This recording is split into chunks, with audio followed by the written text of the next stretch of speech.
السلام علیکم خواتین و حضرات، میں ہوں ڈاکٹر عقیل جاوید اور آپ دیکھ رہے ہیں اے جے ہیلتھ ٹی وی۔ چینل کو سبسکرائب کر دیں تاکہ اس قسم کی ویڈیوز آپ کو ملتی جائیں۔ آج ہم آپ کو ایک جنگجو کی سٹوری سناتے ہیں،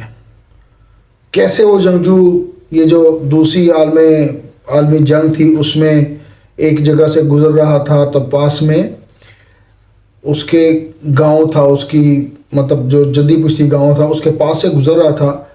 یہ سٹوری بیسیکلی زندگی کے چیلنجز کو ہومیوپیتھی کے ذریعے کیسے مقابلہ کیا جا سکتا ہے اس پس منظر میں یہ کہانی میں آپ کو سنا رہا ہوں۔ تو ہوتا یہ ہے کہ 1942 اور 1945 کے درمیان جو دوم جنگ عظیم ہے،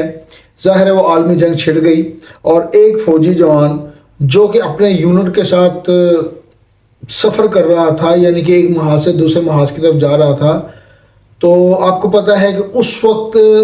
کے زمانے میں کمیونیکیشن یا موبائل کے ذرائع نہیں تھے اور کمیونیکیشن بہت مشکل تھی۔ تو وہ اپنے گاؤں کے قریب سے گزرا اتفاق سے، تو اس نے اپنے کمانڈر سے اجازت چاہی کہ سر ہم اس محاذ سے اس محاذ پہ جا رہے ہیں، تو مجھے اجازت دیجیے، تھوڑا ہی دور میرا گاؤں ہے، میں اپنے گاؤں سے ہوتا ہوا رات وہاں بسر کروں گا اور اپنے خاندان کے ساتھ رات بسر کروں گا، اور صبح پھر میں یونٹ کو دوبارہ نئے محاذ میں جوائن کر لوں گا۔ تو اس فوجی کو، اس جوان کو اجازت ملتی ہے اور وہ اپنے گاؤں پہنچ جاتا ہے، لیکن جیسے ہی وہ گاؤں پہنچتا ہے تو اس کا دل ٹوٹ جاتا ہے، دل ہل جاتا ہے۔ وہ گاؤں جنگ کی وجہ سے صفحہ ہستی سے مٹ چکا ہوتا ہے اور لاشوں کے ڈھیر وہاں بکھرے ہوتے ہیں، اور لاشوں کی داستانیں لوگ سنا رہے ہوتے ہیں۔ ایک ٹرک میں کچھ لاشیں دیکھ کر، جس کو ٹرانسپورٹ کیا جا رہا ہوتا ہے، یعنی کہ دفنانے کے عمل میں وہ شامل ہوتی ہیں، اور اس کو دفنانے کے لیے ٹرک میں جا رہا ہوتا ہے، تو اس کو دور سے کچھ جوتے نظر آتے ہیں، خواتین جو جوتے پہنتی ہیں، لیڈیز جوتے نظر آتے ہیں۔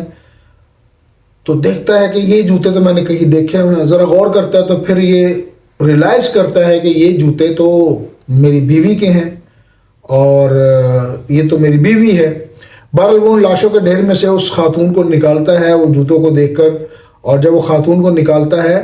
تو اس میں کچھ سانسیں باقی ہوتی ہیں جو کہ عدم ہوئی ہوتی ہے، لیکن